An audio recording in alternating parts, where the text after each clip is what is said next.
राधा अष्टमी।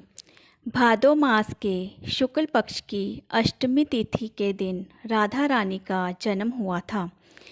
इस तिथि को राधा अष्टमी के नाम से मनाए जाने की परंपरा है। राधा अष्टमी का पर्व राधा रानी के जन्मोत्सव के रूप में मनाया जाता है।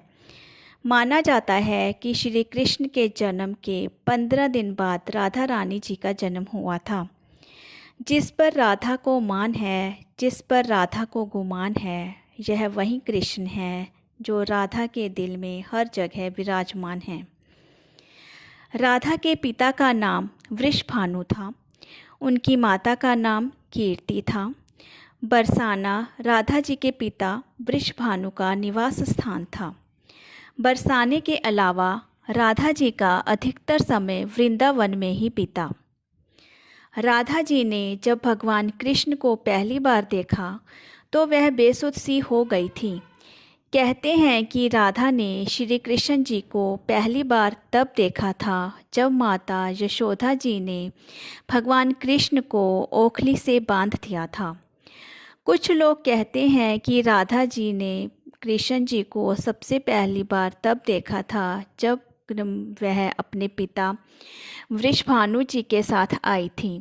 तब उन्होंने श्री कृष्ण जी को पहली बार देखा था। कुछ विद्वानों के अनुसार संकेत तीर्थ पर भगवान कृष्ण और राधा जी की मुलाकात हुई थी। राधा और कृष्ण का मिलन पूर्व जन्म से तय था। एक कथा के अनुसार एक बार नंद बाबा श्री कृष्ण को लेकर बाजार घूमने निकले थे। उसी दौरान राधा जी भी अपने पिता के साथ वहां पहुंची। दोनों का वहां पहली बार मिलन हुआ था। इस दौरान दोनों की उम्र कम थी। उस स्थान को सांकेतिक तीर्थ कहते हैं। गर्ग संहिता के अनुसार एक जंगल में स्वयं ब्रह्मा जी ने राधा और कृष्ण का गंधर्व विवाह करवाया था। राधा के परिवार को जब पता चला कि श्री कृष्ण की मुरली सुनकर उनके प्रेम में नाचती हुई राधा उनके पास पहुंच जाती है तो उन्होंने राधा को घर में ही कैद कर दिया। श्री कृष्ण जी ने अपने साथियों सहित एक दिन राधा जी को कैद से मुक्त करवाकर उद्धव और बलराम सहित अन्य सखियों के साथ रात भर नृत्य किया था। यह रात पूर्णिमा की रात थी जब महारास हुआ था। बाद में जब राधा जी को माँ कक्ष में देखने गई तो राधा उन्हें वहाँ सोती हुई मिली। उस समय श्री कृष्ण को दो ही चीज़ें सबसे प्रिय थी, बांसुरी और श्री राधा। कृष्ण की बांसुरी की धुन सुनकर राधा के जैसे प्राण ही निकल जाते थे।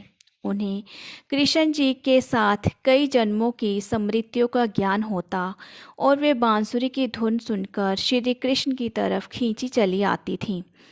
जब भगवान श्री कृष्ण मथुरा छोड़कर जा रहे थे तो उन्होंने अपनी मुरली राधा जी को दे दी। राधा जी ने इस मुरली को बहुत संभाल कर रखा था। जब उन्हें श्री कृष्ण की याद आती तो मुरली बजा लेती थी और जब भगवान कृष्ण को राधा की याद आती तो वे मोर पंख लगाते थे और वैजयंती माला पहनते थे। कृष्ण प्रिय राधा रानी जी का जन्मोत्सव